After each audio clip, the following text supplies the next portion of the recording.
Sir నమస్తే sir. First sorry sir. Sorry sir. బాగున్నా sir. Rashid గారు హాయ్ సార్. సార్ మనం సినిమా చేసి చాలా రోజులు అయిపోయింది. మీరేమో అప్పట్లో ఏమన్నా ఎలక్షన్స్ అయిపోయింది. ఆ తర్వాత ఏమో కల్కి అయిపోయింది. అది అయిపోయింది. ఐపీఎల్ అది అన్నారు. కప్పు కూడా తెచ్చేసాం సార్. భారతీయుడు రిలీజ్ ఉంది 12వ తారీఖు. 26 అయితే ఎట్లా ఉంటుంది? జూలై 26. మొన్నటి వరకు కూడా ఎంప్లాయీస్ కి జీతాలు నెలాఖరులో వచ్చాయి. 26లో 27లో 28లో. అందుకని డబ్బులు ఉన్నాయి కాబట్టి అప్పుడు అనుకున్నారు సార్. తెలియట్లేదు, మారిపోయింది పరిస్థితి. 1వ తారీఖు టక్కని జీతాలు పడుతున్నాయి ఎంప్లాయీస్ కి. 26 అయితే ఆల్మోస్ట్ డబ్బులు ఉండవు, అప్పటికి అయిపోతాయి. ఎందుకంటే 1వ తారీఖున పడిపోతున్నాయి జీతాలు. సార్ మీరు డైరెక్టర్ గారికి ఫోన్ చేస్తాను. ఫస్ట్ వీక్ లో ప్లాన్ చేస్తాను. మాట్లాడండి హీరో గారు రాబో గారు సార్. నమస్తే సార్.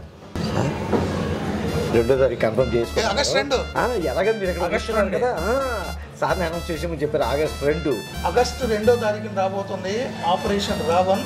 రక్షిత్ హీరోగా. మీ అందరికీ తెలుసు పలాస ఎంత మంచి హిట్ అయిందో. ఆయన హీరోగా యాక్ట్ చేసిన సినిమా ప్రసాద్ గారు డైరెక్ట్ చేశారు. అద్భుతమైనటువంటి సినిమా ఆపరేషన్ రావణ్. ఆగస్ట్ 2వ తారీఖు రిలీజ్ కాబోతుంది. మీరు కూడా చెప్పండి. అమ్మయ్య సార్. ఆగస్ట్ 2వ తారీఖు operation Ravana. August 2 operation Ravana.